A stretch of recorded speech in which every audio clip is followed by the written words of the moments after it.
Teshwar Pandey, DGP Bihar. मैं सबको प्रणाम करता हूं, आप जितने भी हमको फेसबुक लाइव पर देख रहे हैं। एक बड़ा अहम सवाल है कि मुझे आज फेसबुक लाइव पर क्यों आना पड़ा। ये बहुत ही महत्वपूर्ण सवाल है। तो मैं इसके बारे में यही कहना चाहूँगा कि मैं इस बिहार प्रदेश का डीजीपी हूँ और डीजीपी होने के नाते यहाँ विधि व्यवस्था संधारण की पूरी जवाबदेही मेरी है। ये पुलिस की है।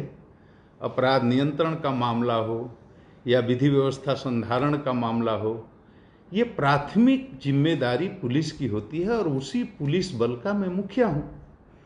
तो प्रदेश में कहीं भी तनाव न हो, फसाद न हो, चाहे वो जातीय फसाद हो या सांप्रदायिक फसाद हो, ये मेरी जिम्मेदारी है।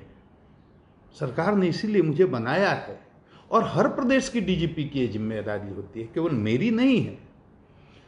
तो मैं इस जिम्मेदारी को निभाने के लिए, अपनी बात आप तक पहुंचाने के लिए, एक घटना की सच्चाई आपको बताने के लिए आज फेसबुक लाइव आया हूं, ताकि मेरी ये बात बिहार की 12 करोड़ जनता तक पहुंच जाए और उनको ये सच्चाई पता चल जाए कि गोपालगंज में रोहित हत्याकांड का संबंध किसी सांप्रदायिक मामला से नहीं है।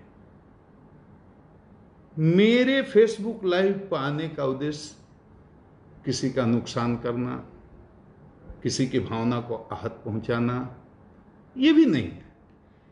मैं विधि व्यवस्था संधारण जो मेरी जिम्मेदारी है, उस जिम्मेदारी को निभाने के क्रम में आज मुझे ये फेसबुक लाइव आना पड़ा। अब देखिए, गोपालगंज बिहार का एक महत्वपूर्ण जिला है और बहुत ही संवेदनशील जिला है सांप्रदायिक दृष्टिकोण से। उत्तर प्रदेश का बॉर्डर है, उधर देवरिया जिला, इधर हमारा गोपालगंज जिला। बिहार उत्तर प्रदेश का बॉर्डर है।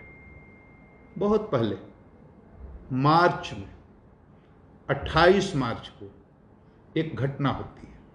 बहुत कॉम्प्लिकेटेड इसको कर दिया गया। मैं बहुत कम शब्द में, कम समय में, बिल्कुल जो अभी तक के अनुसंधान का सार है वो मैं आपको बता रहा हूं। गोपालगंज जिले में एक बेलवाडी करके गांव है और कटैया थाना पड़ता है। गोपालगंज से काफी दूरी है, रोड भी उतनी अच्छी नहीं, मुझे जाने में 1.5 घंटा समय लगा। एक रोहित हत्याकांड का मामला जो 28 मार्च को हुआ था। 5 बच्चे हैं, 2 हिंदू संप्रदाय के हैं, 3 अल्पसंख्यक समुदाय के हैं, 5 नाबालिग हैं।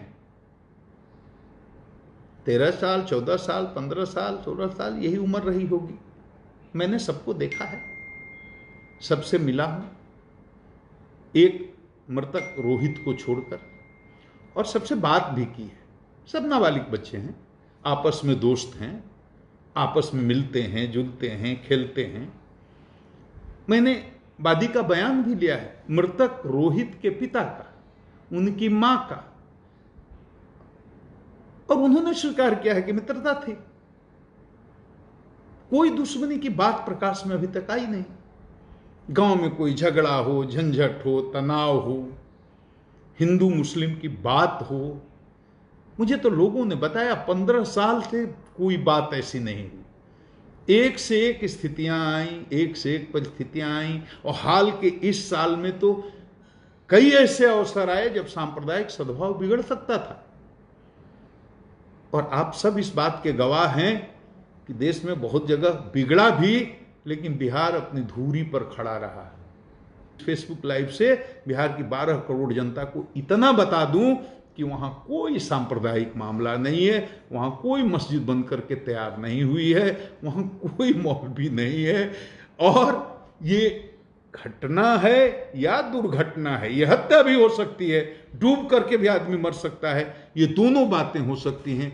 दोनों बातों को ध्यान में रख करके पुलिस इसका निष्पक्ष अनुसंधान कर रही है।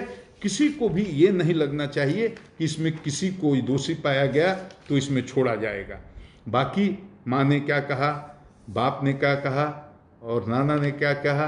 एक लाइन में स्टोरी है कि तीनों में से किसी ने मेरे सामने यह नहीं कहा कि किसी धार्मिक स्थल पर लड़के की बलि दी गई है। एक लाइन की बात। और किसी ने नहीं कहा, हमको यहां तक कि वादी ने कई जगह उसने बयान दिया कि वो अल्पसंख्यकों के डर से भाग करके उसकी जान को खतरा बाहर रहा। मेरे सामने उसने कहा वो थानेदार के डर से भाग गया, वो थानेदार के डर से भागा हुआ है। थानेदार उसको धमकी देता है। थानेदार को बहुत तरह के आरोप भी लगाए गए और आपने देखा भी होगा, उसको गाली गलौज करते हुए थानेदार का वीडियो भी वायरल हुआ, वो भी आपने देखा होगा। मैं सिर्फ ये कहना चाहता हूं, सिर्फ एक बात, थानेदार ने जो किया, किस परिस्थिति में किया, मैं उसकी सफाई पेश नहीं करना चाहता। किस स्ट्रेस में, तनाव में उसको कितना परेशान किया गया, जलील किया गया, उस पर तरह तरह के आरोप लगाए गए, ये सब बात मैं नहीं कह रहा हूं और ये कहना भी नहीं है। किसी भी परिस्थिति में, किसी भी स्थिति में और किसी भी तनाव की स्थिति में किसी थानेदार को अमर्यादित भाषा में जनता से बात करने का अधिकार नहीं है। वो तो पीड़ित है, उसके 15 साल के बच्चे की हत्या हुई है या मौत हुई है और उसके परिवार के साथ कोई थानेदार और गंदी आवाज में गाली गलौज की भाषा में बात करता है, ये हमारे लिए शर्म की बात है, पूरे विभाग के लिए शर्म की बात है। तो पहला काम हमने ये किया कि थानेदार को जाते ही सस्पेंड किया, विभागीय कार्रवाई करने का आदेश दिया। उस मामला का पटाक्षेप हो गया। इस वीडियो को बनाने का सिर्फ इतना ही मतलब था कि आप जाने कि ये कोई सांप्रदायिक मामला नहीं है, या तो ये घटना है या एक दुर्घटना है। घटना माने या तो हत्या का मामला है, दुर्घटना माने या तो डूब कर मरने का मामला है।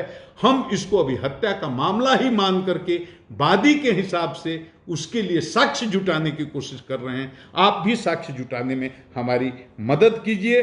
और एक बात और कहेंगे, अफवाह नहीं फैलाइए, बड़ी जिम्मेदारी का काम होता है।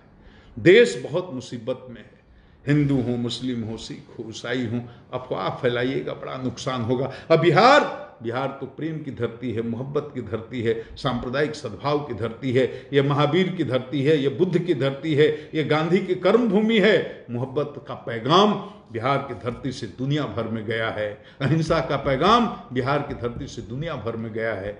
हम बिहार को बचाने में हमारी मदद कीजिए, सहयोग कीजिए। और हमारी बात किसी को बुरी लगी हो या किसी को अच्छी नहीं लगी हो तो मैं क्षमा चाहता हूं। बहुत लोगों के सवाल होंगे, बहुत तरह के सवाल होंगे। मेरे लिए फेसबुक पर किसी सवाल का जवाब देना संभव नहीं हो पाता है, इतना व्यस्त आदमी हूं। मैंने स्थिति स्पष्ट कर दी कि केस घटना हुई है, 15 साल का एक बच्चा हमने खोया है, वो हमारा ही बेटा था। लेकिन अब वो हत्या का मामला है या डूब करके मरने का मामला है, हम उस पर साक्ष्य का कि जुटा रहे हैं, अनुसंधान जारी है और एकदम निष्पक्ष न्याय होगा। मैं इतना ही कह करके आप सबों को प्रणाम करता हूं। गुप्तेश्वर पांडे, डीजीपी बिहार। बिहार के आधुनिक अस्पतालों में से एक NSMCH multi speciality 350 bedded hospital, अनुभवी डॉक्टर एवं ट्रेन्ड पैरामेडिकल स्टाफ, विश्व स्तरीय सुविधाओं के साथ अत्याधुनिक ऑपरेशन थिएटर, ICU, NICU, निशुल्क OPD परामर्श, 24 घंटे इमरजेंसी सर्विसेज और जटिल गर्भावस्था का इलाज। Netaji Subhash medical college and hospital, Amhara, Bihta, Patna.